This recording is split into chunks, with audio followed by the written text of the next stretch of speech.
vous apporter les solutions. Vous Ouais. pouvez être les acteurs de demain. Allez-y, renseignez-vous, lancez-vous dans des carrières et dans des parcours scolaires qui peuvent Sont orientés justement vers des métiers de l'industrie. exactement et potentiellement porteurs de solutions et d'innovation.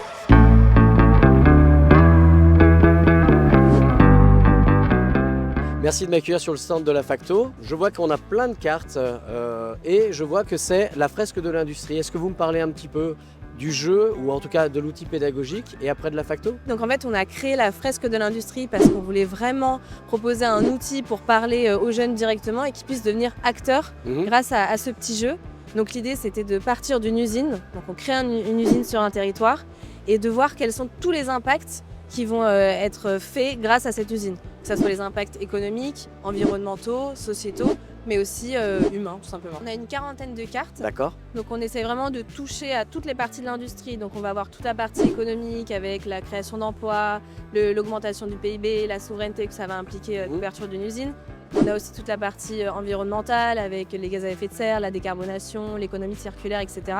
Et on a aussi toute la partie aménagement du territoire qui est très importante, qu'il ne faut pas oublier. Donc tout ce qu'on va créer pour faire venir les personnes à travailler dans l'usine. D'accord. Par exemple le commerce.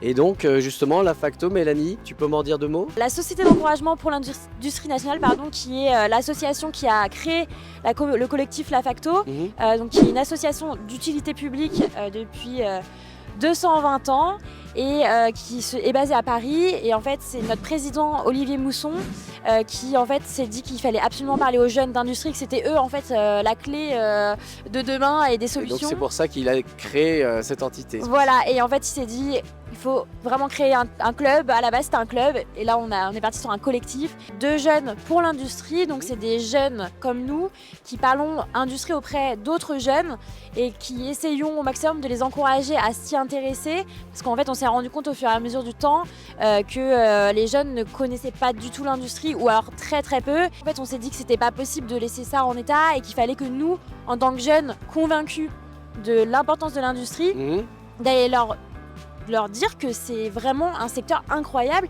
et qui a besoin de jeunes et qui a besoin de solutions. Et en fait, au fur et à mesure du temps, on s'est dit qu'il fallait créer un outil, la fresque de l'industrie. Ça a vraiment pour but donc d'être offert aux jeunes par le biais de leurs professeurs. D'accord. Donc là, on a sur le salon la fresque papier, donc le jeu de cartes papier, pour faire Déjà pouvoir présenter un petit peu à tous ceux qui passent. Exactement, pour déjà sensibiliser les professeurs. D'accord. Et nous sortirons une fresque, la même fresque, format digital, plutôt de la semaine de l'industrie, pour diffuser dans toute la France. Parce qu'il ne faut pas oublier les territoires et les régions qui ne sont pas forcément lyonnais, parisiens, et que ça touche vraiment la France entière, la Corse, etc.